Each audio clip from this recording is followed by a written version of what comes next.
Welcome to the journey continuing through the Easter season. And apart from a few saturations of Acts, for those of us who are following the lectionary, we're deep in the post-resurrection narratives of John. We have Alec in Ōtepoti. I'm in Queenstown. Ben is in Christchurch, I assume, yes, because he's in the long room, and Grace is somewhere between California and Maine, but I couldn't tell you exactly where. Lovely to have you on board. Let's talk John and this remarkable resurrection scene on which a lot of ink has been spent. And Grace, let's have some background. Absolutely. So, one of the interesting things about the post-resurrection narratives in John after chapter 20 is that John really feels like it ought to end at the end of 20. I mean, he wraps it up with a nice little, and these are all the things that have been written. And then he picks back up with a 21. So there's something of a post-log happening here, an epilogue. The section that we have specifically looked at for today, I don't want to go too into this because I think it'll come up in other people's responses perhaps, but it is framed very much as a mirror and a sort of redemptive narrative to the story of Peter's 3 denials during the Passion. And there's just some interesting things to point out about that. When the text says that Jesus had built a charcoal fire on the shore, the word charcoal in Greek, the word for a charcoal fire, only shows up one other place in the Gospel of John, and it's the fire that Peter is warming himself at when he denies Christ 3 times. So even though narratively we can see the parallels, actually in the language, the author is very specifically drawing us to think of these two scenes together. Thanks for that. And obviously coming through what you're saying there, the sense of John's creativity yet again, his tight control of his writing. Alec, let's go into talking about what we find challenging, first of all. Well, what I find challenging could easily also be my good news story, but what I find challenging is the way Jesus interacts with the disciples who not so long ago have just managed to run away and leave him to be crucified. And yet here is he being generous and good and encouraging them back into what's right. And I find that particularly challenging at the moment in the world in which we live in, where there is so much anger and violence and despair. And Jesus seems to be inviting us not to respond to any of the stuff which has been negative towards us with anger or frustration, but to continue to be positive and encouraging and drawing out the best in the people that we are meeting with, even though they have deeply disappointed us not so long ago. And I'm afraid you're speaking to my heart, because the number of times I've clicked a little anger button on Facebook, so I'll take that to heart, Alec. But let's move on away from that little problem and ask you, Ben, if you find different challenges. So many challenges and so many grace-filled moments and so many so what's. It's really hard to choose just one. But I mean, oddly, I think trusting Jesus is probably the challenge here. There's that lovely, very human interaction where Jesus turns up after they've been fishing all night, says, "You haven't caught anything, have you?" No, of course we haven't. Oh, well, just chuck the net on the other side of the boat. And I know exactly what my response would be, and it wouldn't be obedience to throw the net on the other side of the boat.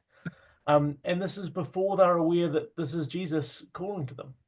And so to have that trust to try something different or try something new, even to try something obvious, I think it's a real challenge to me to say, am I okay saying yes and looking foolish and looking like I don't know what I'm doing, even at something that I think I'm really good at, like fishing.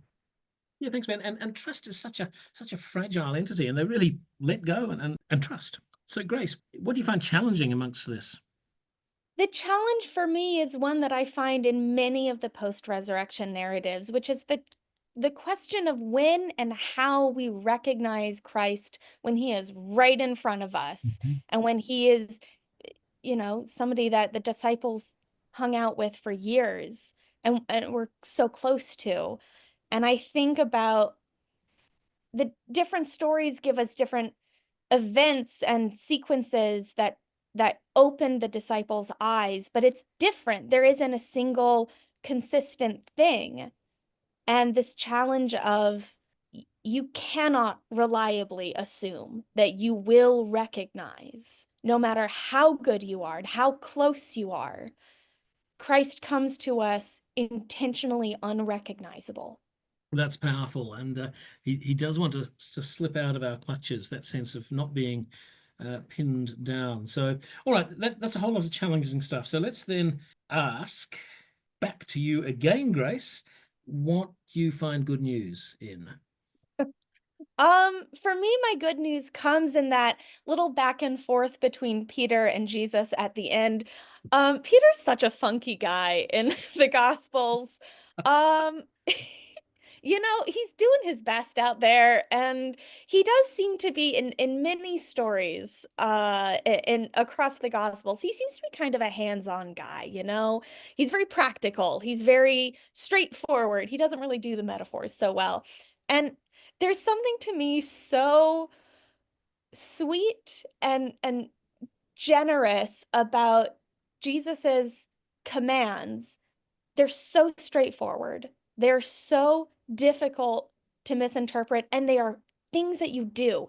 Feed my sheep. There's no theological language, especially coming from John. Thank you, author. It is straightforward, and Jesus is meeting the guy where he's at. That's what Peter needs to hear.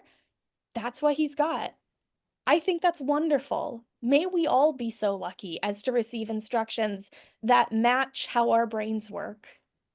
That's lovely. And look, thank you, because as some will know and some won't, I'm pastoring a church, which is St. Peter's. I'm now going to have a big sign emblazoned on it. Such a funky guy. That's really made my day. All right. So, Alec, your time to draw this good news.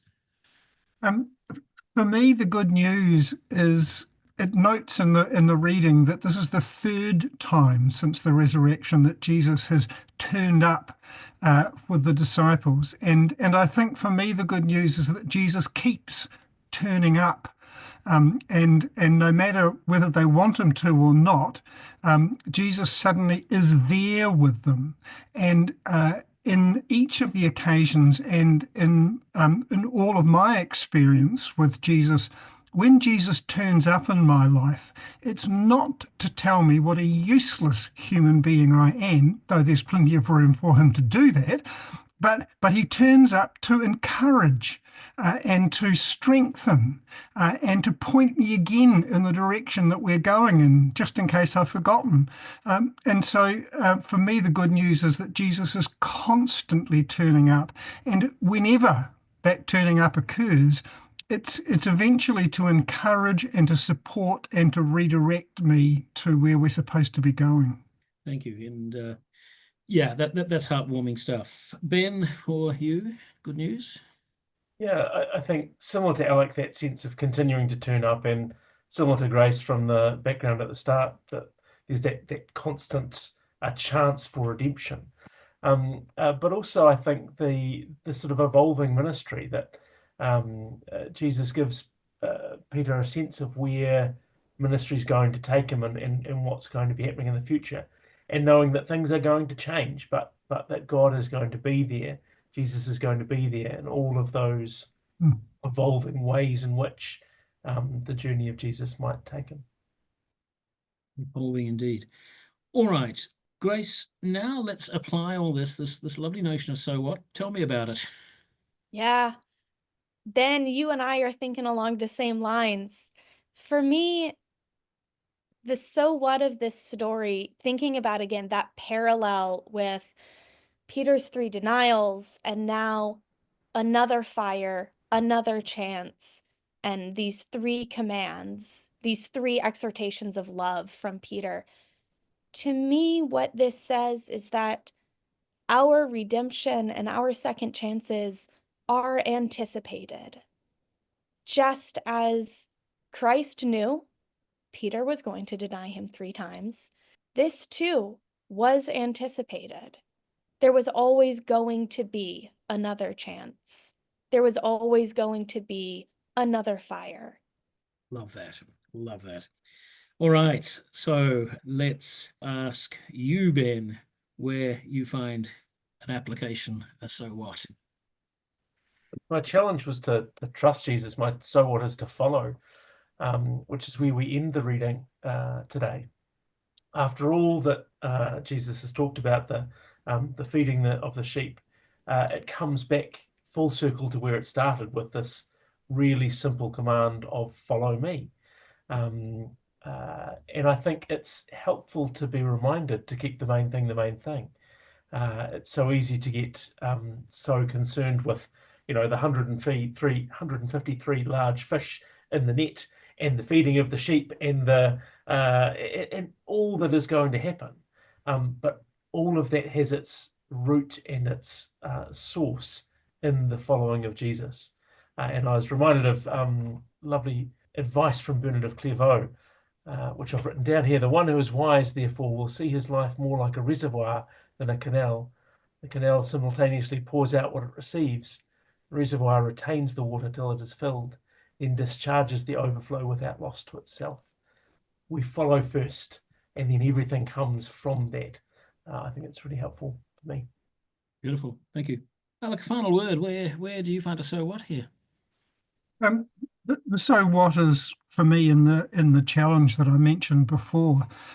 It's living in this current moment when all of the international community is faced with having tried very hard to be in this together and are now separating and dividing and being against. And because it's happening at the international level, it's happening because of the anxiety and the fear at the local and the personal level. And for me, the challenge is to be the resurrected community of Christ, to know the love of God, to know that we are a people who are to talk to people about love and being loving and to forgive and to be forgiven.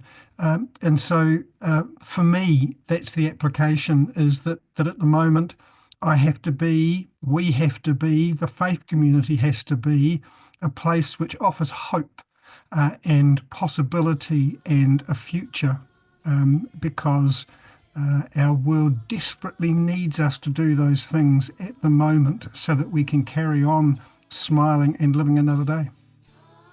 Thank you, Alec. Warm words for chilly times, but as Grace says, there'll always be another fire, that charcoal fire beach. Grace, Ben, Alec, thanks for breaking this one open, and let's go on trying to be a resurrection people with the help of Jesus. Thank you.